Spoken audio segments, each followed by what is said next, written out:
What do I want to review today? I want something different. Something that breaks the norm. Something that goes against all the high action nonsense and just lets you relax for a little bit. Got it. Harvest Moon.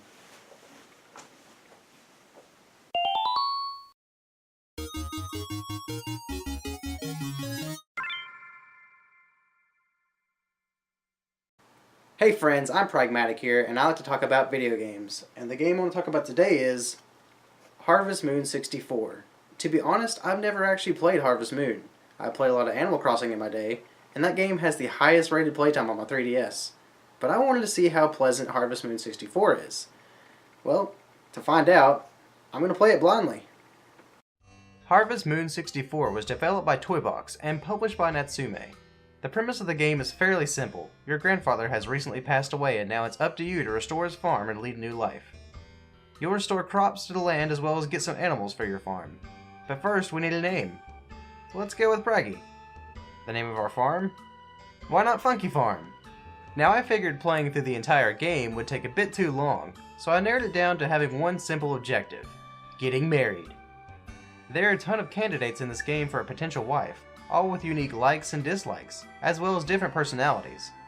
I decided to go with Maria, as she's the shy bookwormish type, and that's adorable. But before I can get to any of that, I need to clean up the place and get started on the restoration of the farm. It became apparent immediately that this game isn't something you want to go into blindly. The only thing I really looked up was how to court Maria and the basics, but there's a lot of rules. To get started, you need to clear up some of the land. Certain crops can only be planted during specific seasons, and each of them have different growing rates and price values. The only animals you get from the start are your dog and a horse, both of which don't earn you any money. The animals that do earn you money are pretty pricey and they take a little time to get. We'll get to that in a minute. With a tidier farm and some money in our pocket, we're ready to go try our luck with Maria.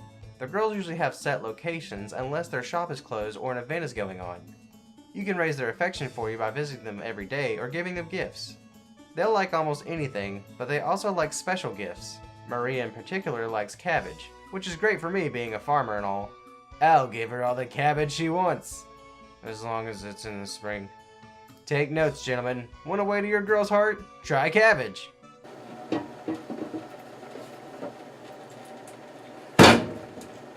Love you.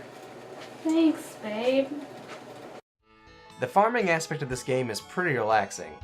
There's something just pleasant about growing crops in this game. Don't be like me though, because I am terrible at this game. For example, here's me trying to water these seeds at midnight, with an empty watering can. This farm is doomed. Growing and selling crops can net you a lot of money, but animals can get you a lot of money as well. You can buy chickens, sheep, and cows to get a little extra money. Chickens can lay eggs which can be sold and grown into more chickens. Sheep can be shorn, and cows have their milk sold. They do have to be fed and cared for in order to remain alive, something I thought I was doing. You can take your animals outside so they can eat the grass and stay alive, and during harsh weather you can bring them inside so they don't get sick. I didn't know that. I kept putting berries inside the chicken coop. I'm an idiot. I let my fiance name all our animals on the farm, Dexter being our dog and Prance being our horse. It's a little heartbreaking knowing that she was so excited to name our first chicken, Clucky, only to almost immediately tell her that Clucky has died. I am a horrible person. I have acknowledged this. I'm sorry, Clucky. And this is one of the more unique aspects of Harvest Moon. It touches on adult subjects like death, moving away, and even marital problems. Something you don't usually see in a Nintendo game. On a happier note, we're making progress with Maria. You can tell by the color of the heart in their text box. Another way to get their affection up is to talk to them at the festivals, and there are a lot of festivals. I voted for Maria to be crowned as the flower goddess during the flower festival, but stupid Karen got chosen.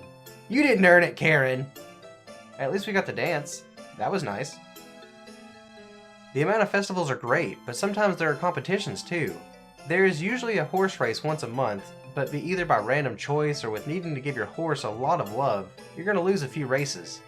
I also entered a cabbage into the vegetable festival and lost. How does a potion shop win a vegetable festival?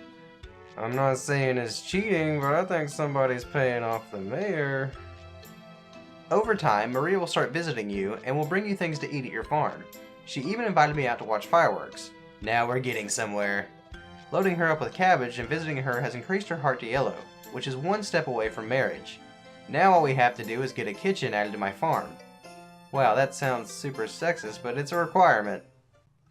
Visiting Maria on her birthday is super important, as well as acting correctly to the cutscenes that play out. When you're getting close to marriage, your character will have a dream of your love interest being in trouble, and the next day you need to locate her and help her. But before long, that yellow heart turns to pink and it's time to pop the question. With a blue feather. Is that right? Like a blue feather, not like a ring or anything? Okay.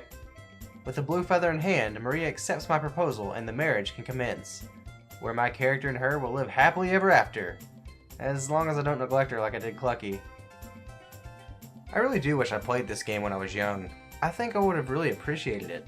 Just the simple task and rhythm of the game are enough to make it great. And there are a ton of things you can do in this game that I didn't even mention. You can do a whole lot or even nothing at all if you want. That is, if you want everyone to hate you. Hey everyone, thanks for watching. This was a unique little review I wanted to do and had a blast playing Harvest Moon for the first time. If you like this video, feel free to subscribe and check out my other videos. Sharing and liking this video would help out a whole lot too. See you next time. Keep it practical.